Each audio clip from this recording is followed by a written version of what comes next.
Welcome to Maheshan IAS. Your rank is our responsibility. Hello, very good morning. Jai Hind, Bande Mataram. Welcome to Maheshan IAS digital platform. Today we are going to discuss the most important, the burning topic of the day. आपने देखा होगा दोस्तों, बहुत सारी उठापटक विश्व में चल रही है और इस समय सबसे ज्यादा कंसर्न है ईरान वाला issue. Now let me ask you one question कि आप भी हर चीज की जानकारी रखते हैं, आपने सारी चीजें देखी हैं, आप देख रहे हैं क्या चल रहा है. Now what's your take on that particular matter that if Iran has changed in the regime या यूएस उस पर आक्रमण करता है उसके बाद कुछ होता है, तो what should be the Indian view point, यानी व्हाट एक्शंस और जो व्यू पॉइंट होगा, जो नजरिया है भारत का क्या होना चाहिए. क्यों? Because we can not ignore Iran anymore.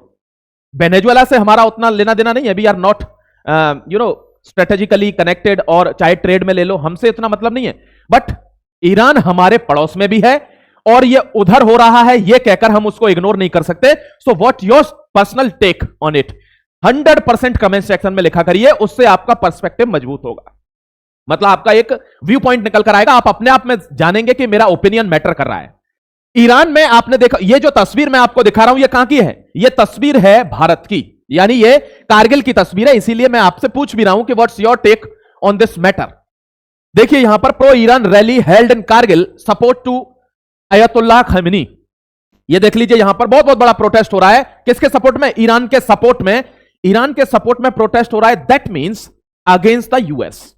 अब आपको मैं कुछ चीजें दिखाना चाहता हूं जिससे आपको यह समझ में आए. ये आप समझ लीजिए, ये भारत है. ये भारत ईरान के सपोर्ट में एक प्रोटेस्ट कर रहा है कि खैमनी के साथ जो हो रहा है वहां पर, या एक नरेटिव आपको समझना होगा. You must have to understand, you have to have this understanding कि why this is happening.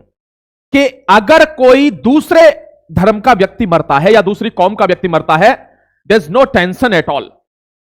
But Gaza में अगर कोई और मारता है तो अपराइजिंग्स होंगी, फलस्तीन के लिए अपराइजिंग्स होंगी. अभी खैमनी ही यानी मुस्लिम ही मुस्लिम को मार रहा है तो मुस्लिम को सपोर्ट किया जा रहा है. You must have to understand this view point, क्योंकि यह साइट की बात नहीं है, यह व्यू पॉइंट की बात है कि यह आदमी वहां परसिक्यूशन कर रहा है. 2000, अभी मैं आपको सबूत भी दिखाऊंगा, 2500 से 2000 तक लोग मारे भी जा चुके हैं वहां, और 20,000 तक मारे जाने की संभावना हो रही है. एक को फांसी होनी थी लेकिन यूएस की वजह से वो रुक गई है, अटैक की वजह से. अब उसको सपोर्ट किया जा रहा है कि वो अपनी सरकार के लिए कुछ कर रहा है, तो ठीक है. तो क्या कश्मीर में जब पत्थरबाजी होती है तो सेना को गोली चलानी चाहिए कि नहीं? कमेंट सेक्शन में लिखना. I want your view point. मैं आपको सिर्फ यह दिखाना चाहता हूं that how tolerant we are, what kind of democracy is here. Bharat कितना सहिष्णु है यह दिखाना चाहता हूं, और यह सहिष्णु है इसीलिए यहां पर दंगे होते हैं, इसीलिए यहां पर हर एक छोटा मोटा प्यादा भी मुंह उठाकर ऊपर आ जाता है. That is the thing I want you to convey. देखिए ये एक बंदा है, 2020 की बात बता रहा हूं, ऐसा नहीं है ये पहली बार यहां पर प्रोटेस्ट हो रहे हैं भारत में. 2020 में भी जब इजराइल ने अटैक किया था तो कासिम सुलेमानी को मारा था, इनका कमांडर था, और उस टाइम पर भी कारगिल में प्रोटेस्ट हुए थे. अब आपको एक चीज और बता देता हूं. देखिए अगर आप हिस्टोरिकल पर्सपेक्टिव में जाएंगे तो यह मजेदार हो जाएगा लेकिन लंबा हो जाएगा, इसलिए मैं लंबा नहीं जाता चाहता हूं. छोटी सी चीज आपको बता देता हूं. एक सेंटो करके ग्रुप था. पहले दोस्तों ईरान में शाह का शासन चलता था, और शाह जो था वो अमेरिका का एकदम मतलब क्या जिगड़ी यार था. उस समय पर भारत की यह टेंशन रहती थी कि अमेरिका ईरान के साथ दोस्त है, और ईरान जो है वो सपोर्ट करता है दोस्तों किसको? पाकिस्तान को. और पाकिस्तान ईरान यूएस का अगर नेक्सस यहां चलेगा तो भारत को लिए बहुत बड़ा फ्रंट एक तैयार हो जाता. वो तो अच्छा हुआ कि 1979 खैमनी केम इनटू पावर, खैमनी पावर में आ गया. और दोस्तों चूंकि खैमनी की सरकार यूएस के अगेंस्ट थी, इसलिए इंडिया का दोस्त है. क्योंकि आपने मंडल कमीशन के बारे में सुना होगा, और यह तो एक प्रसिद्ध कहावत है दैट दुश्मन के दुश्मन को हमेशा दोस्त रखिए. तो अब पाकिस्तान से ईरान के संबंध उतने अच्छे क्यों नहीं है? सिर्फ इसीलिए क्योंकि पाकिस्तान जिगड़ी है किसका? यूएस का. इसलिए भारत के साथ ईरान के संबंध हैं, लेकिन भारत बहुत सेफ खेल रहा है. ध्यान रखना, ये बंदे यहां आते हैं, भारत के साथ इनके टाइज बनते हैं, और भारत कभी नहीं चाहता कि ईरान पाकिस्तान के साथ संबंधों में रहे, क्योंकि ईरान भी नहीं रहना चाहता है. पाकिस्तान बहुत अच्छे से अमेरिका के गोद में बैठा है, और अमेरिका ने ईरान पर क्या किया हुआ है ये आपने देखे होंगे. जो यहां पर स्ट्राइक हुई थी 2020 में, इनके न्यूक्लियर बेसिस वगैरह भी उड़ाए थे. मतलब इनको वो पनपने नहीं दे रहे हैं और सैंक्शंस लगाए हुए हैं, तो इनकी हेल्प करता है रशिया. अब रशिया भारत का दोस्त है, तो रशिया और इंडिया ईरान के फ्रेंड अलाई हो गए। पाकिस्तान बीच में फंसा हुआ। अब पाकिस्तान के गले में हड्डी है कि अगर आक्रमण होता है ईरान पर तो पाकिस्तान का बेस यूज किया जाएगा, क्योंकि यह तो बिका हुआ है ट्रंप के हाथों। अब पाकिस्तान के यहां से अगर ईरान पर आक्रमण होता है तो पूरी मुस्लिम कम्युनिटी पाकिस्तान के खिलाफ हो जाएगी। बात को समझने का प्रयास करना, यह मैं आपको दिखाता चलता हूं। देखिए, पूरे पाकिस्तान में पैनिक है, पूरे पाकिस्तान में इस बात का पैनिक है कि अगर ट्रंप ने हमसे बेस मांग लिया या कहा कि मैं पाकिस्तान आ रहा हूं और यहां से ईरान पर हमला करूंगा, तो हम तो मुसलमानों के मसीहा बनते हैं, हम तो 1 मिनट में विलन बन जाएंगे।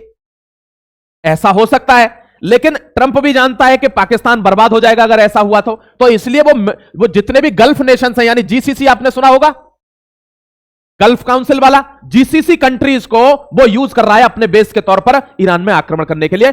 और उसने एक सेंटेंस भी जारी किया है, मैं आपको दिखाऊंगा कि हेल्प इज ऑन इट्स वे, सहायता आ रही है, आप थोड़ा सा होल्ड रखिए, बहुत जल्दी हम आने वाले। देखिए, पाकिस्तान ने मीटिंग भी करी है, ऑफिशियल्स को वार्निंग भी दी है और कहा है कि यह मुद्दा अगर ज्यादा गर्माया तो बहुत दिक्कत हो जाएगी। पूरे इस्लामिक वर्ल्ड में अगर थू थू हो गई तो फिर क्या होगा, फिर तो हमको कोई भी पीट देगा। अभी तो हम एक मुस्लिम है, इसकी आड़ लेकर बचे रहते हैं, क्योंकि इन्होंने जिंदगी में कोई तरक्की का काम नहीं किया है, इन्होंने दूसरे की टांग खींची, अपने आप को बर्बाद किया है। और यही कारण है कि बांग्लादेश इनके पदचिन्हों पर चला, आज भूखा मर रहा है बांग्लादेश में। आर्टिकल लेकर नहीं आया हूं because of the scarcity of the time, समय की कमी के कारण। बांग्लादेश में 2500 टका का सिलेंडर हो रहा है जो 900 का मिलता था। बांग्लादेश की रसोई नहीं चल रही, और घर की रसोई ही नहीं, बांग्लादेश में रेस्टोरेंट भी नहीं चल पा रहे हैं। जो इनके पदचिन्हों पे चलेगा उसको कटोरा लेना निश्चित है, उसको भीख मांगना पड़ेगा ही, क्योंकि वो उस तरीके के लोगों को फॉलो करेगा। दोस्तों, कहते हैं ना कि आप जैसे लोगों को फॉलो करते हैं आप वैसे ही बन जाते हैं, तो आप जिस तरीके के लोगों को देखेंगे आप वैसे ही बन जाएंगे, है ना। तो ये तो इनको फॉलो कर रहे हैं तो बनेंगे ही। अब यहां दिक्कत क्या है, Munir braces for complication from Trump's Iran attack. अब खूब जुगाड़ लगाई जा रही है कि ऐसा नहीं हो, लेकिन अब आप जानते हैं ईरान के साथ साथ ग्रीनलैंड भी है कब्जे, मतलब उस पर है रडार पे, तो हमला हो सकता है 100%। अब खेमेनी ने क्या किया, एक चिलिंग जो है उसका भी ऑर्डर दे दिया है कि आपकी हत्या भी हो सकती है ट्रंप के लिए। बहुत चिल होकर एक ऑर्डर दिया है कि ट्रंप का असैसिनेशन भी हो सकता है। यह कंसर्न है, क्योंकि ऐसी चीजों को आपको पता है ये बहुत ईगोइस्ट आदमी है, और दोस्तों जो दिल पे ले जाता है तो फिर ये करता है। अब इसने पूरी तैयारी कर ली है, पेंटागन रेडी है, फोर्सेस रेडी है, हो सकता है इसका तख्ता पलट हो जाए। अब आप कहेंगे सर अगर यहां कुछ हो गया तो दिक्कत होगी, कि हमें नहीं होगी। देखिए, बड़े कॉन्फिडेंस से कह रहा हूं, हमें कोई भी दिक्कत नहीं होगी। जिसको दिक्कत होगी that will be the Pakistan. हमें इसलिए दिक्कत नहीं होगी क्योंकि हमें ग्वादर पोर्ट यूज करते हैं, लेकिन इससे ज्यादा इंपॉर्टेंट है हमारे लिए आईमैक, और वो हमारे लिए खुला हुआ है, उसकी टेंशन नहीं है हमको। अब ट्रंप ऐसा भी कोई काम नहीं करेगा जिससे इंडिया को ज्यादा दिक्कत हो, क्योंकि भूखे मरने की नौबत उसकी भी आएगी। We are one of the largest market in the world, समझ गए। यहां देखिए, Trump enters emergency meeting, security team को, मतलब इन्होंने तो एक तरह से तैयार है, ये इनको टेंशन नहीं होनी है। यहां देख लीजिए, Irfan Sultani case the schedule execution of 26 year, ये शॉपकीपर का, ये बच गया है, अभी हुआ नहीं है ये। लेकिन यहां पर यह कंसर्न वाली बात है कि जो ग्रुप्स हैं, जो राइट विंग के लोग हैं अदर पार्टी के, वो कह रहे हैं कि 2500 तक लोग मर चुके हैं, ऐसी आशंका है, और 20,000 तक यह संख्या हो सकती है। इसका कोई प्रमाण नहीं है। अब 20,000 लोगों का अगर परसिक्यूशन हो रहा है दोस्तों, मतलब एक तरह से जेनोसाइड टाइप हो गया, तो उसके खिलाफ सपोर्ट किया जा रहा है कारगिल से कि यह सही कर रहे हैं। अब भारत ने एडवाइजरी जारी कर दी है कि भाई जितने भी लोग ईरान में हैं आप वापस आ जाइए। तो भारत से फोन कॉल पर ईरान ने कहा है कि नहीं नहीं, यहां कोई टेंशन नहीं है, आपके लोगों को कुछ नहीं है। लेकिन ऐसा है नहीं, क्योंकि हम जानते हैं लद्दाख में इसके प्रोटेस्ट पर लोग बैठे हैं कि वो ठीक कर रहा है खेमनी को ऊपर। खेमनी के सपोर्ट में अगर लोग बैठे हैं, इसका मतलब है अब भारत को इससे सीखना चाहिए। गवर्नमेंट, देखो डोभाल साहब बोलते हैं तो बुरे लगते हैं, डोभाल साहब बोल रहे हैं तो मिर्ची लग गई है किसके, असदुद्दीन ओवैसी के। देख रहा है क्या कह रहा है, इतिहास के पन्नों में ये उठा लो वो उठा लो। इतिहास के पन्नों में तो हुंड्स का और कुशांस का जिक्र करता है। क्या हुंड्स और कुशांस हमारे यहां बम ब्लास्ट करते हैं, बताइए। इतिहास के पन्नों में अंग्रेजों का यह हवाला देता है, क्या अंग्रेज हमको अब लूट रहे हैं, हमारे अंदर भितरघात कर रहे हैं, हमको धोखा दे रहे हैं। जो उनको करना था करके चले गए 47 से पहले, उसके बाद तो कुछ नहीं हुआ। लेकिन कुछ हैं जो आज भी बहुत लंबे समय से कचोट रहे हैं, नोच रहे हैं, खा रहे हैं भारत को। यह भारत को समझने की जरूरत है। और इस पर डोभाल साहब बोलते हैं तो मिर्ची लगती है सबसे पहले किसको, असदुद्दीन ओवैसी को। कमेंट सेक्शन में बताइएगा असदुद्दीन ओवैसी को मिर्ची क्यों लग रही है। दोनों भाइयों को मिर्ची लगी, दोनों भाइयों को।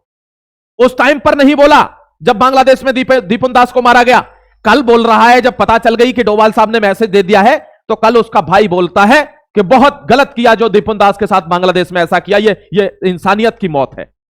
जब तक दबाव नहीं आता कोई नहीं झुकता, ध्यान रखना। ईरान में फांसी रुकी, डोनाल्ड ट्रंप का दावा है कि अमेरिका ने जहाजी बेड़ा भेज दिया है और ईरानी एयर स्पेस बंद हो गया। ईरानी एयर स्पेस तो इसलिए बंद हो गया है क्योंकि ईरान में जो सप्रेशन चल रहा है वो कोई भी देख ना पाए, उसमें कोई भी इंटरवीन ना कर पाए। यह उनका जातीय मामला है और भारत ने इसीलिए नहीं बोला। देखिए, इंडिया की diplomacy on it's zenith, peak पर है। भारत नहीं बोला है कि ठीक है उनका इंटरनल मैटर है। अगर अब देखिए, ये वही खैमेनी है जब भारत में 2019 में 5 अगस्त हम आर्टिकल 370 को we are abrogating 370 article of Jammu and Kashmir, तो उस समय पर खैमेनी का ट्वीट आता है कि यह एक तरह से कश्मीर देश का पतन है। यही वो खैमेनी है। क्यों? क्योंकि यह कहना चाहता है भारत को कि कश्मीर एक अलग देश है। भारत के इंटीग्रल पार्ट को यह अलग देश कह रहा है और कह रहा है यह एक तरह से सप्रेशन है भारत में एक अलग देश का। यह वही खैमेनी है और आज इसीलिए इसको कारगिल में बैठकर सपोर्ट किया जा रहा है कि तू 20,000 लोगों को मौत के घाट उतार दे, हम तेरे सपोर्ट में बैठे। अब आप देखिए, अगर 5 आदमियों को दिक्कत हो जाती है किसी देश में, तो 5,000 आदमी भारत में, लखनऊ में, कानपुर में, मेवात में, हरियाणा में, देवबंद में, दिल्ली में, हर जगह निकल कर आ जाते हैं। लेकिन वहां 20,000 मर रहे हैं, अभी उसको सपोर्ट किया जा रहा है। क्यों? क्योंकि एक ही मामला है। यह जिस दिन समझ जाएंगे उस दिन आपको समझ में आ जाएगा कि ये एक चेहरा है, रेडिकल इस्लाम का एक चेहरा है। और वो जो रेडिकल इस्लाम वाले पार्टीशन वाले लोग हैं, वो समझने की जरूरत है भारत को। ये बड़े वफादार होते हैं। देखिए कितना अच्छा सेंटेंस यूज कर रहा हूं कि दे आर डैम लॉयल।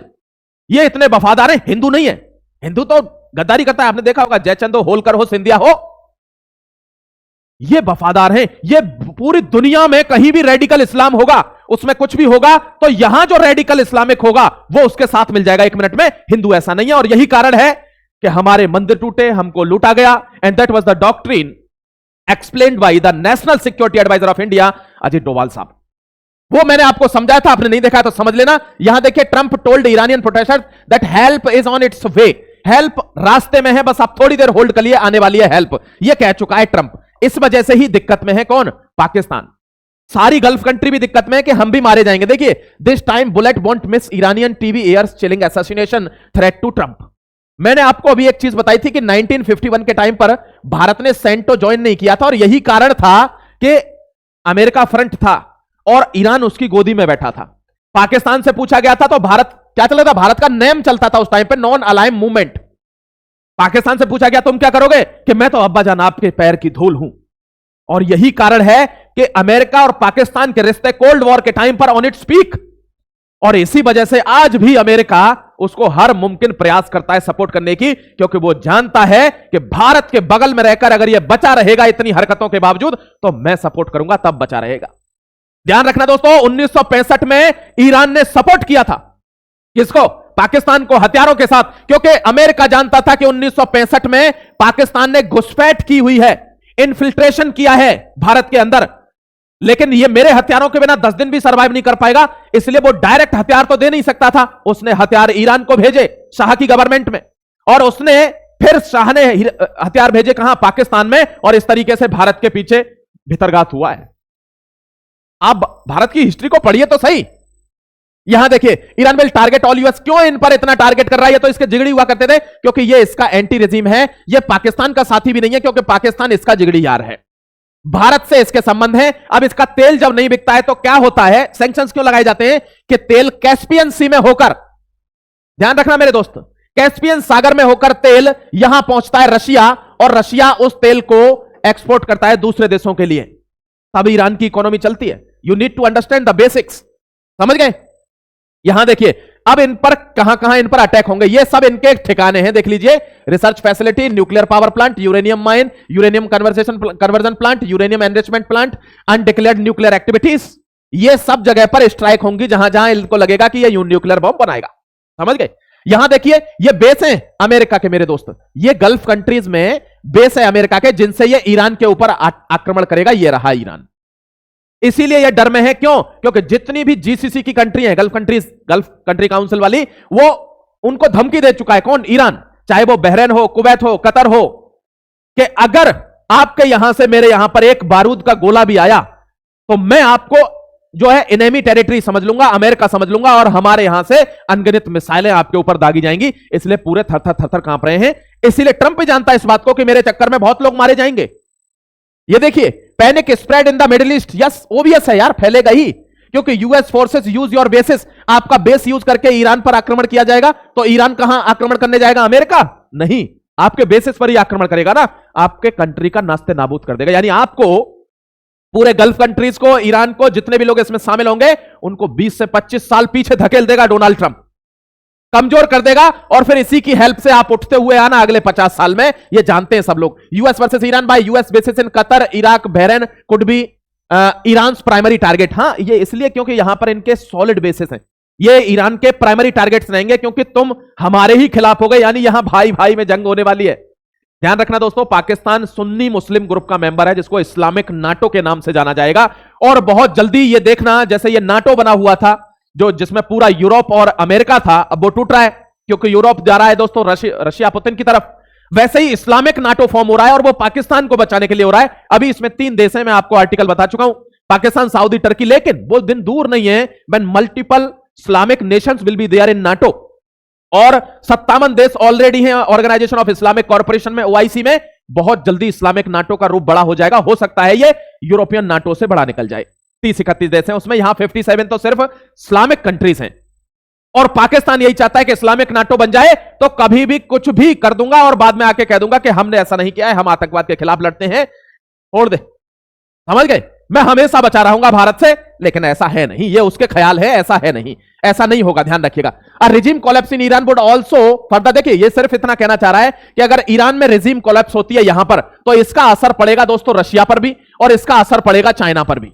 ध्यान रखना, रिजीम कोलैप्स होती है तो, क्योंकि इनका जो वर्चस्व बना हुआ है, इनकी जो पार्टनरशिप है वो टूटेगी, तो अमेरिका यहां हावी हो जाएगा। क्यों? क्योंकि उसका जिगड़ी बगल में बैठा हुआ है पालतू टोमी। वो पूरे इलाके में फिर आतंकवाद फैलाएगा, और अमेरिका उसको पैसा देगा, हथियार देगा। ठीक है, ये ध्यान रखना। ये एक हिस्टोरिक राइवलरी बन जाएगी अबू धाबी की और रियाद की। Would be Iran monarch Reza Pahlavi declare civil war in India. देखिए उसने कर दिया है, रेजा पहलवी ने डिक्लेयर कर दिया है, जो एग्जाइल्ड प्रिंस है वही यहां पर वापस आएगा। उसने कहा है कि आप अपने अधिकारों के लिए लड़िए, वरना मारे जाओगे। मारे तो जा ही रहे हैं, मरवा तो वही रहा है, सिविल वॉर चल रहा है इस समय पे धुआंधार। Who is Reza Pahlavi the exiled prince urging Iranians to seize city. देखो रेजा पहलवी के बारे में दोस्तों मैंने आपको बताया, लंबे समय तक इसने राज किया, फिर इसको हटा दिया गया, है ना। अब जब हटा दिया गया, तब से यह है दोस्तों अली खामेनी। अब दोबारा इसको आना है, हो सकता है रेजिम चेंज हो जाए। देखो 99.99% लग रहा है ईरान में रेजिम चेंज होगा, बट भारत पर कोई फर्क नहीं पड़ेगा, यह आप निश्चिंत रहना। ठीक है, भारत ओके है अपने स्टांस पर। ईरान डायल्स इंडिया, ईरान ने इंडिया से कहा है कि हमारे यहां आपके सिटीजन सुरक्षित हैं, वहां के फॉरेन मिनिस्टर ने कहा है कोई टेंशन नहीं है। लेकिन फिर भी भारत ने एडवाइजरी जारी की है कि भाई आप बाहर निकल आइए, क्योंकि दोस्तों जब ट्रंप वगैरह या अमेरिका जब स्ट्राइक करेंगे तो बचने का चांस बहुत कम रहता है, उनके बहुत प्रिसीजन स्ट्राइक्स रहते हैं। तो अगर हमारे वहां कुछ लोग मारे जाएंगे वो ठीक नहीं पड़ेगा, वो हमारे लिए गलत है। इसलिए भाई जो भी वहां रह रहा हो, मैं भी कह रहा हूं हमारे चैनल के माध्यम से, अगर 2 आदमी भी ईरान में वीडियो देख रहे हैं, इमीडिएटली लीव द ईरान, है ना, इमीडिएटली लीव द ईरान। और कोई आपके पास ऑप्शन नहीं है, उसके बाद आप दोबारा चले जाना, कोई प्रॉब्लम नहीं है मेरे भाई। India calls on its citizens to leave Iran, और ये राजपत्र जारी हुआ है, इस राजपत्र का ध्यान रखिए, प्लीज छोड़ दीजिए ईरान तुरंत। देखिए अब एक चीज आपको दिखा देता हूं, हम यहां यूज करते हैं दोस्तों, ये हम यहां यूज करते हैं चाबहार पोर्ट का, चाबहार पोर्ट का यूज कर रहा है भारत। अगर मान लो कुछ गड़बड़ होती है ईरान के अंदर, हमारे पास आईमैक है, हमको टेंशन नहीं लेनी है। देखिए मुंबई और कांडला दोनों से, ये है हमारा मेन सिस्टम, ये ज्यादा इंपॉर्टेंट है हमारे लिए रादर देन ये। ठीक है, तो हमको ट्रेड में यानी स्ट्रेटेजिकली या सिक्योरिटी वाइज हमको कोई इशू नहीं है, not to worry at all, Bharat safe है। ये यहां पर थोड़ा सा फर्क पड़ेगा, ये देख लीजिए, अगर ये रेजिम कोलैप्स होती है तो सबसे बड़ा फर्क किस आदमी पर पड़ेगा। इसके बहुत अच्छे संबंध है, ईरान जो पहुंचाता है यहां पर फ्यूल वगैरह या कुछ भी होकर, वो सारा मैकेनिज्म जो है वो टूट जाएगा, जो मॉस्को को हेल्प करता है, ये आप समझ लीजिएगा। Regime could also allow China to expand its influence weakening India's regional maritime posture. अगर रेजिम चेंज होता है तो चाइना हो सकता है यहां पर इंटरवीन करने की कोशिश करे, भारत का थोड़ा सा कमजोर हो जाएगा मामला, क्योंकि चाइना फिर वहां अगर बैठ जाएगा तो भारत स्ट्रेटेजिकली वहां थोड़ा कमजोर दिखने लगेगा, क्योंकि पाकिस्तान चाइना के ज्यादा अच्छे संबंध है इस वजह से। लेकिन हमने एक व्यक्ति बीच में ला रखा है और उसका नाम है अफगानिस्तान। अफगानिस्तान भारत के साथ खड़ा है, और यही हमारे लिए सबसे तुरुप का इक्का साबित होगा ईरान और पाकिस्तान के बीच में। ठीक है, तो इंडिया की डिप्लोमेसी ऐसे ही ऑर्डिनरी नहीं खेल रही है, वो बहुत सोच समझ कर निर्णय ले रहे हैं। Whole world is eyeing on Iran US escalation. पूरे विश्व की नजर है, मैं आपको बता देता हूं, पूरा मिडिल ईस्ट हो गया, United Kingdom, Qatar, European Union, United Nation, Russia, China, Turkey, हर किसी की इस पर नजर है और वो ये कह रहे हैं कि ऐसा नहीं होना चाहिए, यानी अमेरिका को आक्रमण नहीं करना चाहिए। लेकिन आप जानते हैं वो यहां से पैदल है, अगर वो आक्रमण करेगा तो किसी पर नहीं रुकेगा, ये मैं भी जानता हूं, ये आप भी जानते हैं, ध्यान रखिएगा। Anything less than Greenland control not acceptable, Trump ahead of वांस की मीटिंग।